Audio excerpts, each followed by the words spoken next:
안녕하세요, 여러분. 김덕영 감독입니다. 오래간만에 저 영상으로 인사드려요.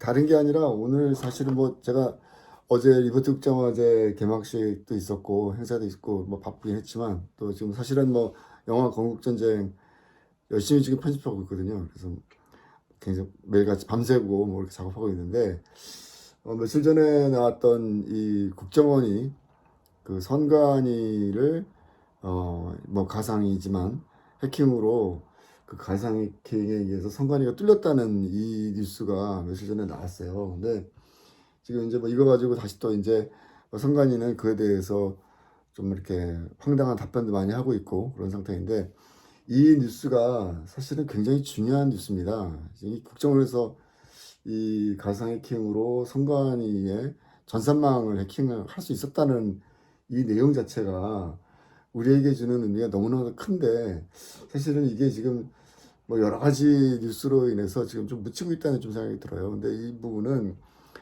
대한민국이 자유와 민주주의에 기초한 공정한 사회로 나갈 수 있느냐 아니면 누군가에 의해서 잘못된 방향으로 국민의 뜻이 왜곡될 수 있느냐 이거를 아주 가르는 굉장히 중요한 그런 역사적인 사건 중에 하나라고 저는 생각이 듭니다. 그래서 이 부분에 대해서 마침 또 제가 올해 4월 달에 그 선거 관련, 부정선거 관련한 영화, 당신의 한 표가 위험하다라는 작품을 또 만든 입장에서, 감독 입장에서 제가 여러 나라를 취재를 하면서 느꼈던 점, 그리고 지금 국정원에서 선관위의 전산망을 해킹한 이 사건, 이것과 관련해서 과연 이것이 얼마나 현실성 있는 얘기고 또 굉장히 중요한 의미를 담고 있는지, 그리고 다른 나라들은 지금 어떤 상황인지 이런 것들을 좀 제가 취재한 거에 기초해서 조금 말씀을 좀 드릴게요. 제가 무척 좀 지금 뭐 영화 편집 때문에 좀 정신이 없는 상황이지만 그래도 이 얘기는 꼭 하고 넘어가야 될 것 같아요.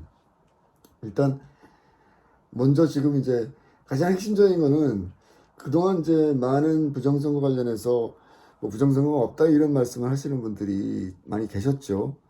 뭐 우파 내에서도 있었고 흥미로운 거는 지금 이제 좌파 쪽에서는 지금 이제 부정선거 얘기가 전혀 지금 뭐 황당한 얘기로 지금 아예 치부를 해버리고 있는 상태예요.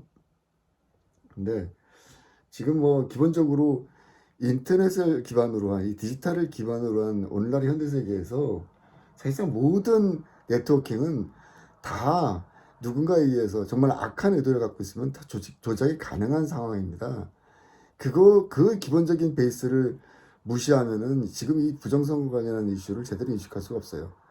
우판에서 뭐 몇몇 분들, 뭐 이름만 대면 알 수 있는 분들이 부정선거 황당하다 뭐 이렇게 말씀하시는 것도 기본적으로는 아날로그적인 사고방식에 기초했기 때문에 거기에 머물러 있기 때문에 그리고 그 이후에 벌어지고 있는 이 디지털 세계에서의 복잡 다단한 이 디지털의 기본적인 메커니즘을 제대로 인식하지 못하기 때문에 부정선거에 대한 부분들을 자꾸 올드한 방식으로 접근하기 때문에 부정선거 없다라고 말씀하시는데요. 이거는 이미 미국은 물론이고 유럽에서도 여러 차례 이 선거 관리 시스템을 누군가에 의해서 조작할 수 있고 해킹할 수 있다는 가능성에 대한 부분들 그 경고는 이미 나온 지 굉장히 오래됐습니다. 그래서 그런 부분들을 좀 재인식할 필요가 있고 한국에서는 지금 이것을 국정원이 지금 했단 말이에요. 근데 이제 많은 사람들이 좀 이렇게 좀 편향된 어떤 생각을 갖고 있다 보니까 지금 이제 국정원에 대해서 또 안 좋은 생각을 갖고 있는 사람도 있고 사실은 대한민국의 안전을 위해서 누구보다도 열심히 일하는 집단이에요. 정부 국가 조직이고 그런 조직에서 대한민국의 선거관리 시스템이 이렇게 취약하다. 특히 이번에 그 기사에 보면은 북한의 해킹 관련성에 대해서도 아주 뭐 노골적으로 북한이 해킹을 뭐 얼마큼 했다 이런 부분들은 얘기하고 있지 않지만 굉장히 가능성이 높다. 그리고 이미 여러 차례 시도를 했다. 이런 보도가 나오고 있지 않습니까? 제가 작년에 11월인가요? 2022년 11월에 대만 선거 취재를 했었거든요. 여러 번 제가 말씀드린 적이 있는데 대만 선거 들어가서 제일 흥미로웠던 거는요. 대만 선거를 한 이틀 앞두고 대만의 외교부 장관과 우리를 치면 대만의 과학기술부 장관이 공식 기자회견을 열었어요. 뭐 여러 가지 얘기를 했지만 그냥 한마디로 정리하면 그겁니다. 중국이 대만의 선거에 제발 개입하지 말아달라. 그리고 이 디지털로 여러 가지 뭐 인터넷이라든가 이런 걸 통해 갖고 그 해킹을 하는 것들 이런 부분들에 대해서 제발 좀 그냥 놔둬라. 우리도 고유한 민주주의 체제를 유지해 나갈 수 있기 때문에 이런 외국의 간섭으로 인해서 대만의 민심이 대만의 국민의 의지가 또 뜻이 왜곡되는 것을 받아들일 수 없다. 뭐 이런 내용들이었어요. 근데 그때 이제 제가 흥미로운 게 그 외교부 장관 브리핑이었던가요? 보도자료가 나왔는데 거기 보니까 중국 공산당의 그 해커 부대가 대만의 국방부에 해킹을 그 하루에 500만 건 한다는 기사가 적혀 있더라고요. 그 내용이. 저는 처음에 굉장히 그 당시만 하더라도 좀 아날로그적인 방식, 어떤 사고방식이 좀 아직 남아있다 보니까 이거 오타인 줄 알았어요. 어떻게 이게 하루에 500만 건이 가네. 이거 오타다. 공이 하나 더 붙었구나. 근데 나중에 알고 보니까 심지어 800만 건까지도 올라갔던 적이 있답니다. 하루에. 이게 왜냐하면요. 컴퓨터 때문에 가능한 거예요. 그리고 복수의 여러 조직들이 집단적으로 움직일 경우에 이런 100만 건, 200만 건은 사실 말도 아니라는 얘기죠. 그런 여러 가지 시도가 있기 때문에 결국에는 대만의 외교부 장관까지 나서서 그 기자회견을 했고 그것을 어떻게 이런 중국 공산당의 해킹 공격을 어떻게 막을 것인가에 대해서 과학기술부 장관이 나와서 브리핑을 하는 거예요. 그거 보면서 제가 진짜 기가 막힌 겁니다. 야, 이거 대한민국도 마찬가지겠구나. 왜냐하면은, 아니, 대만의 인터넷망이나 대한민국의 인터넷망이나 다를 게 뭐가 있나요? 거기도 마찬가지로 초고속이고 우리도 초고속이에요. 어느 나라보다도 인터넷이 발달된 나라가 이런 디지털 세계 속에서, 디지털 시스템 속에서 외부의 공격이 해킹 가능성이 높은 겁니다. 그렇기 때문에 이런 부분에 있어서는 소잃고 외양간 고치는 어떤 그런 그 우리 저 격언이 있지 않습니까? 그런 일이 벌어지면 안 되는 거예요. 미리 소 잃고 외양간을 고치기 전에 소를 잃기 전에 외양간을 고쳐야 되는 겁니다. 그런 부분들이 이 올드한 이 선거 문제에 있어서 부정선거에 있어서 올드한 관점과 좀 더 오늘날의 현실을 받아들인 그러한 그 관점의 차이라고 생각이 들고요. 그런 관점으로 세상이 많은 사람들의 생각이 바뀌고 그래야지 결국 세상이 바뀌다고 생각합니다. 또 하나 흥미로운 부분들이 저 뭡니까 독일 사례예요. 독일 사례. 독일에서는 제가 제일 재밌었던 게 뭐냐면 뭐 재밌다는 표현은 아니지만 어쨌든 흥미로웠던 부분은 뭐냐면은 독일이 대만보다도 훨씬 더 앞서서 이 부정선거에 대한 논란이 있었어요. 자료를 보니까 대략 2010년경으로 제가 기억을 하는데 제가 정확한 숫자는 기억이 잘 안 납니다. 그래서 결국에는 여러분 이게 중요합니다. 이 독일이 이 부정선거 논란이 시민단체라든가 또 법조계라든가 정치인의 사이에서 아주 작은 불씨가 일어나다가 결국 그것이 마치 진짜 거대한 활산처럼 폭발하면서 독일의 이 선거제도에 있어서 디지털 해킹 가능성을 완전히 그 제거해버리는 그러한 법안의 결정이 내려진 게 얼마나 걸렸는지 아세요? 무려 10년이, 거의 10년이 걸렸습니다. 정확하게는 아마 9년 정도 걸리는 걸로 제가 기억을 하는데, 근데 거기에서 결정적인 사건이 하나 있어요. 이게 한국의 상황과 대비해 봤을 때 이게 굉장히 여러 가지 중요한 시사점을 저는 그 제시하고 있다고 보는데, 그 이제 독일도 뭐 아직 2010년 그 이전서부터 계속적으로 이 해킹 가능성, 이 선거 관리 시스템에 누군가가 조작 가능성이 있다, 해킹을 통해서 계속적으로 문제가 있었지만 독일 국민들이 움직이지 않았습니다. 그런데 한 가지 흥미로운 일이 있었어요. 그게 뭐냐면은 네덜란드 출신의 그리고 독일 출신의 이 집단이 하나 있어요. 이 해커 집단이 미리 예고를 하고 독일의 선거 시스템에 자기네들이 한번 해킹을 해보겠다 이렇게 들어간 거예요. 근데 여러분 이제 이 해킹이라는 거에 대해서 이게 이제 세 번째로 이 개념을 잘 못 잡기 때문에 지금 부정선거 부분에 대해서 아직까지도 국민들이 반신반의하는데요. 문제는 뭐냐면은 예를 들어서 제가 해커고 제가 뭔가 조작을 했지 않습니까? 근데 그 결과값을 갖다가 이 결과값이 해킹에 의해서 이루어졌는지 아니면은 이게 진짜 무슨 뭐 정상적으로 이루어졌는지 이걸 알 수가 없어요, 국민들은. 그게 지금 부정선거 논란이 전 국민적으로 대중적으로 확산되지 못하는 가장 중요한 이유입니다. 그래서 이 독일과 네덜란드의 해커가 선택한 방식이 저는 굉장히 지혜롭다고 생각하는데 그게 뭐냐면은 미리 예고를 했어요. 미리 예고를 하고 그 독일의 그 당시에 이 사실은 이게 네덜란드서부터 시작됐는데 이 후보자들이 굉장히 많다 보니까 이 유럽에 의해 선거판들은 이게 약간 좀 체스판 모양처럼 돼 있다 그럽니다. 그래서 이 해커들이 선거판 위에서 체스의 장기를 둔 거예요. 그 미리 예고를 한 거죠. 그것이 이제 영상으로 만들어지고 그것이 민간 방송사를 통해서 세상에 공개되면서 독일이 완전히 발칵 뒤집힌 거죠.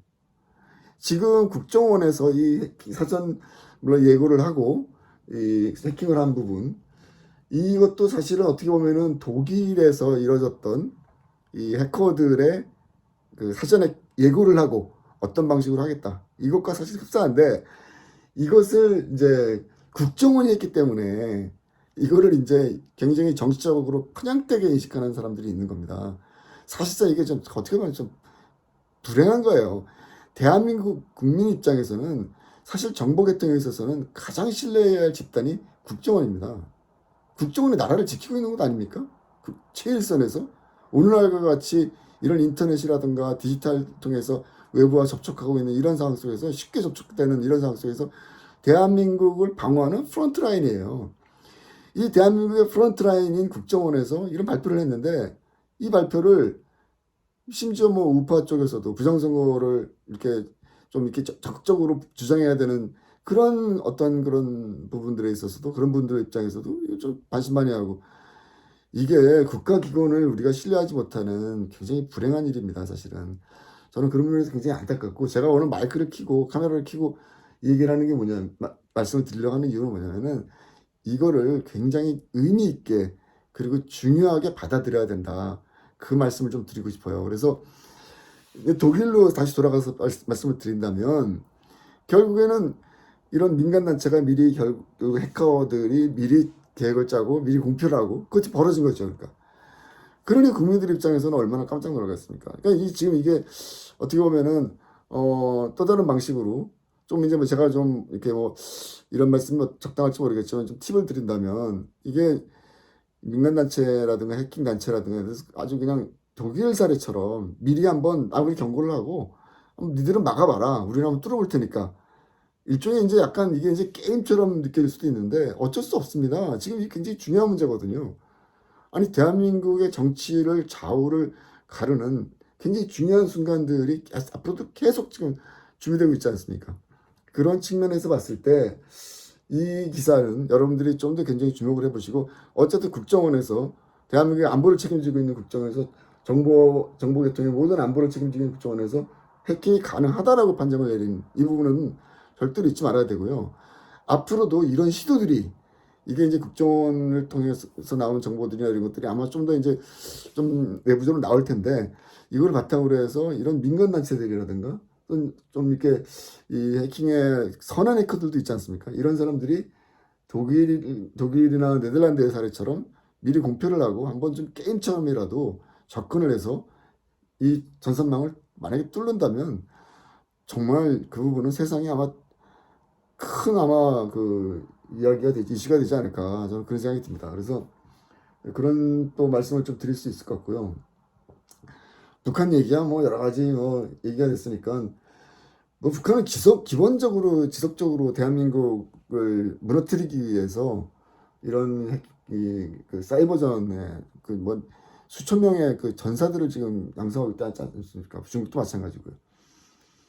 그래서 이제 그런 부분들을 우리가 좀 경각심을 가져야 될 필요가 있고요.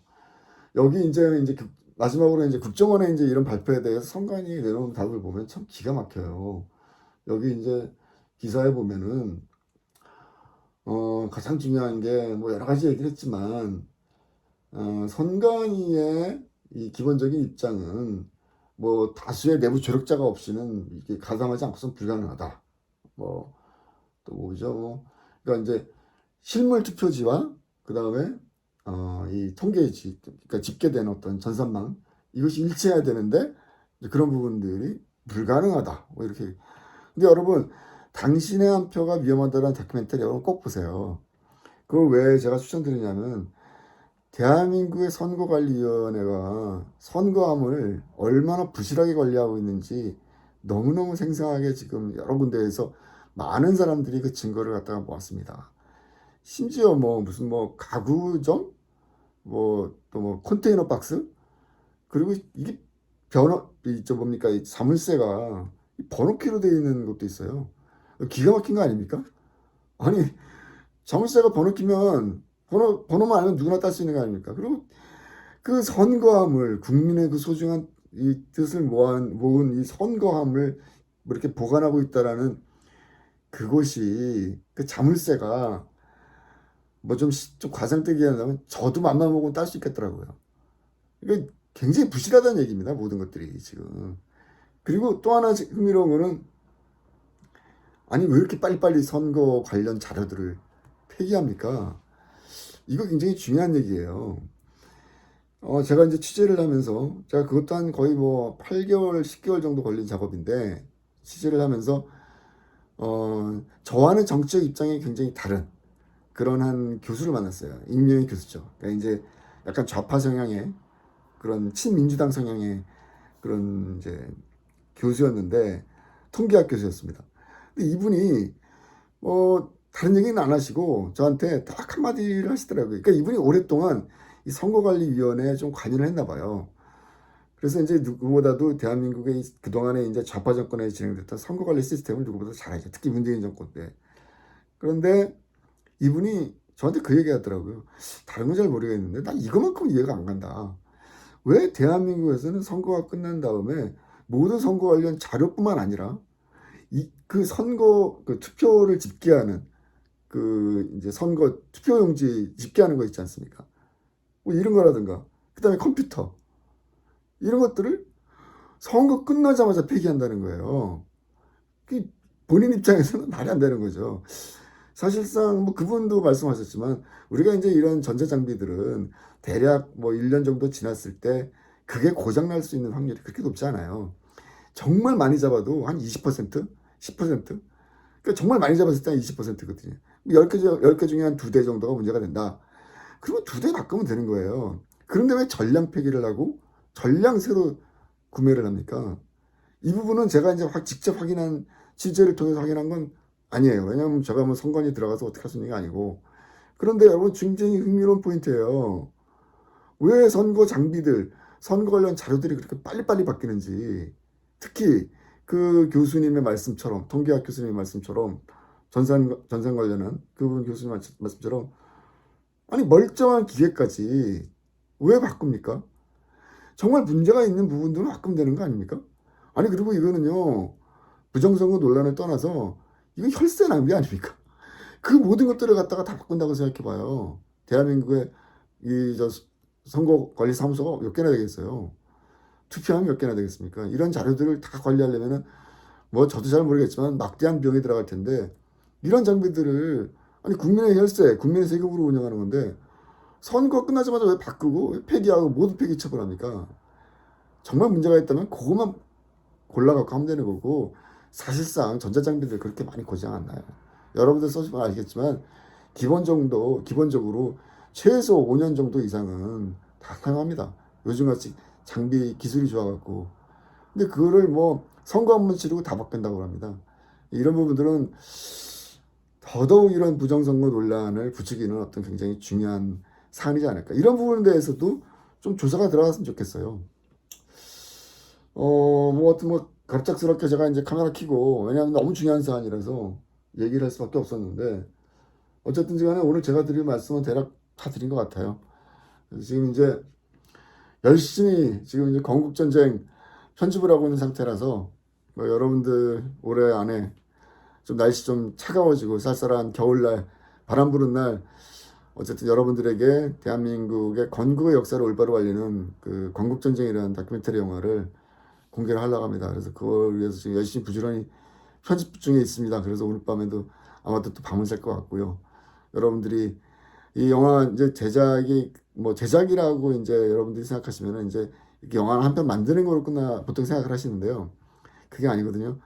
끝난 다음에 사실은 이 제작은요, 이 프로덕션 이후에, 이 포스트 프로덕션, 그리고 이후에 이거를 배급하고 홍보하고 사람들이 볼 수 있게 만드는 과정이 사실상 또 굉장히 중요한 과정입니다. 제가 봤을 때 뭐 제작비를 투여하는 것만 보더라도 이 프로덕션 과정에 50%가 들어가면 사실상 이 이후에, 그러니까 이거를 이제 어떻게 배급하고 홍보하고 또 영화관을 잡고 많은 사람들이 볼 수 있게 하는 이 작업이 사실은 또 한 절반입니다. 한 50%.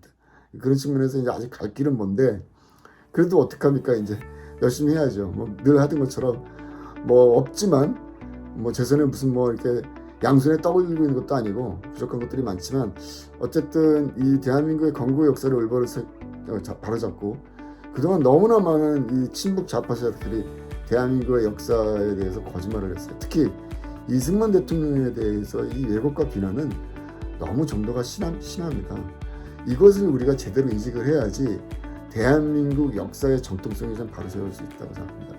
그런 확신이 있기 때문에 이 영화를 지금 계속해서 지금 포기하지 않고 만들고 있고, 이제 뭐 편집이 얼마 안 남아, 편집 작업 자체가 이제 계속 진행되면서 뭐 좀 끝이 보이는 상태예요. 그래서 뭐 잘 될 거라고 믿고요. 여러분들이 조금 많이 도와주시고, 그래서 이것이 조금 더 많은 사람들한테 보여줄 수 있도록 좀 여러분들의 성원과 응원이 좀 곁들여진다면, 같이 힘을 모을 수 있다면 아마도 좋은 결과가 나오지 않을까 생각합니다. 오늘은 사실 부정선거 이슈 때문에 이제 여러분들 말씀드렸고요. 틈나는 대로, 기회 나는 대로, 제가 편집 때문에 사실상 편집하면 이제 완전히 몰두를 하고 거기에 완전히 포커싱 되는 스타일이긴 한데, 오늘 너무 중요한 사안이 몇 가지 있는데 그동안 사실 좀 이걸 어떻게 할까 고민하다가 오늘에서 여러분들의 말씀드리게 됐습니다. 앞으로 또 계속적으로 이런 사안이 있으면 좀 말씀드리고요. 계속 여러분들과 이야기 나누고 소통해 나가도록 하겠습니다. 여러분 좋은 밤 되세요. 감사합니다. 안녕히 계세요.